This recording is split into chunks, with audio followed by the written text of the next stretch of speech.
ও god, আজ রাত তো কাটছেই না। কাল আমার জীবনের সবচেয়ে বড় দিন। যদি আদিত্য স্যার তার ফিল্মের জন্য আমাকে সাইন করে নেয় তাহলে তো আমার ভাগ্যই বদলে যাবে। ইনি হলেন কামিনী, যিনি অপূর্ব সুন্দর দেখতে একজন মডেল। এখনো পর্যন্ত কামিনী অনেকগুলো মডেলিংয়ের প্রজেক্ট করেছে, কিন্তু আসলে সে তো হিরোইন হতে চায়। আর এখন তার হাতে সুযোগও আছে। পরের দিন কামিনী খুব সুন্দর করে রেডি হয়, দারুণ একটা পোশাকও পরে, যে পোশাকটা অনেক দাম দিয়ে একটা বড় দোকান থেকে সে কিনেছিল। আর এই পোশাকটা পরে তাকে আরও বেশি সুন্দর লাগছিল। কামিনীর কাছে বেশি টাকা ছিল না। এখন প্রতি মাসে সে একটা বা দুটো মডেলিংয়ের প্রজেক্ট পায়, যার কারণে এখন দিন যাপন করতে তার খুব অসুবিধা হচ্ছিল। কিন্তু তবুও এখন সে যেখানে যাচ্ছিল সেখানে যাওয়ার জন্য সে কোনো কিপটেমি করেনি। সে তাড়াতাড়ি একটা অটো বুক করে বেরিয়ে পড়ল।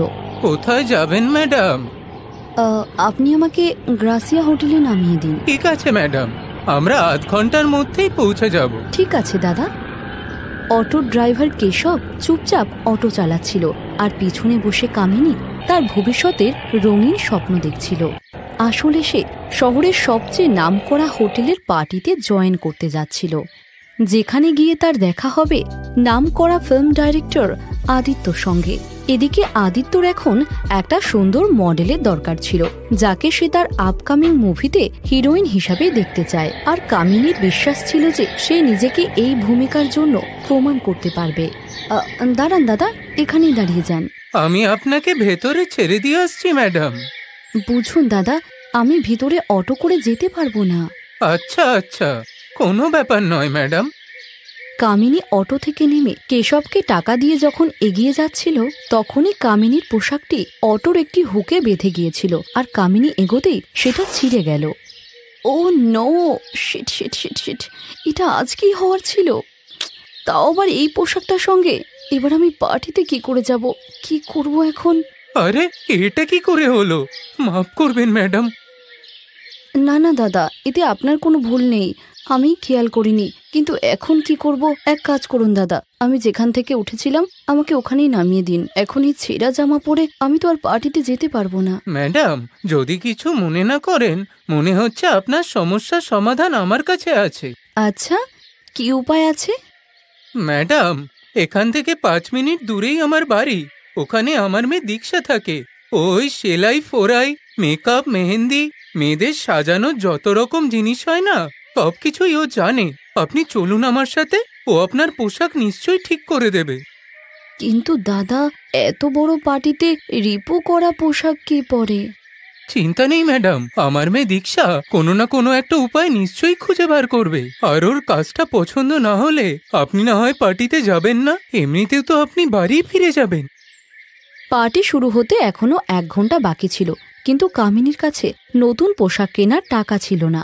তাই অন্য কোনো অপশন না পেয়ে কামিনী কেশবের কথায় রাজি হয়ে যায়। এরপর কেশব কামিনীকে তাদের বাড়িতে নিয়ে যায়, আর সেখানে গিয়ে তার মেয়ে দীক্ষাকে সব কথা বলে সেখান থেকে বেরিয়ে যায়। দেখো, তুমি এই পোশাকটা কিছু করতে পারবে কি? আসলে আমি চাই না যে কেউ দেখে বুঝতে পারুক যে জামাটা ছিঁড়ে গেছে। আপনি চিন্তা করবেন না দিদি, এই নিন, আমার এই জামাটা পরে নিন, আর আপনার জামাটা দিন, আমি দেখছি ওটায় কি করা যায়। দীক্ষা কামিনীর পোশাকটাকে নিয়ে ছিঁড়ে যাওয়া অংশটা বাদ দিয়ে নতুন করে সেলাই করে দিয়ে সেটা কামিনীকে পরতে বলে। আরে কিন্তু আমি এই পোশাকটা পরে কি করে বাইরে যাব? আর এটা তুমি কি করেছো? তুমি তো পুরোটাই কেটে ফেলেছো। দেখো, আমি মডার্ন কাপড় পরি, তাই বলে এমন না। ও দিদি, আপনি চিন্তা করছেন কেন? আপনি এটা পরে তো আসুন, তারপর আমি বলছি। আরো কিছু করার আছে, আর ভরসা রাখুন আমার উপর। এই অর্ধেক ড্রেস পরিয়ে আমি আপনাকে বাইরে পাঠাবো না। দীক্ষার কথায় রাজি হওয়া ছাড়া কামিনীর কাছে আর কোনো উপায় ছিল না। কামিনী এখন সেই পোশাকটাই পরল যেটার পিছন দিকটা পুরো ব্যাকলেস আর সামনের দিকটা অনেকটা ডিপ নেক ছিল। আচ্ছা দিদি, এবার আপনি এখানে এসে বসুন দেখি, আর আমাকে 10টা মিনিট টাইম দিন।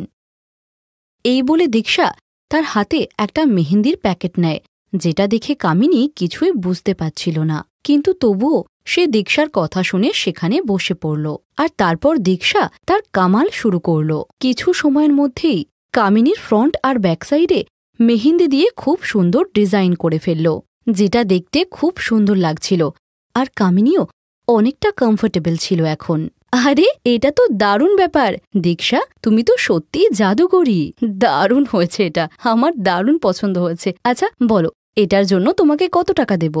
না না দিদি, আমার টাকা লাগবে না। আমি আপনাকে সাহায্য করতে পেরেছি, এটাতেই আমার খুশি। দাঁড়ান দিদি, আমি বাবাকে ডেকে আনছি।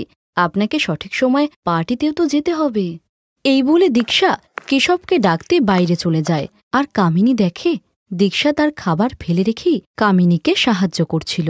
আর কামিনী দেখল যে থালাতে শুকনো রুটির সাথে মাত্র একটা পেঁয়াজ রয়েছে, যা দেখে কামিনীর খুব খারাপ লাগে। কিছুক্ষণ পর কামিনী কেশবকে অটোয় বসিয়ে হোটেলে পৌঁছাতে লাগল। আর এভাবেই কামিনী একদম সঠিক সময়ে পার্টিতে পৌঁছায়। Hello Aditya sir. Hi, hello sweetie, how are you? সব ঠিক আছে sir. Wow, what a lovely dress. আর এই ডিজাইন, একটু পিছন ঘোরো। You are looking very awesome. বলছিলাম যে তোমার এই ড্রেসের ডিজাইনার কে? আসলে আসলে স্যার, উনি আমার পার্সোনাল ডিজাইনার।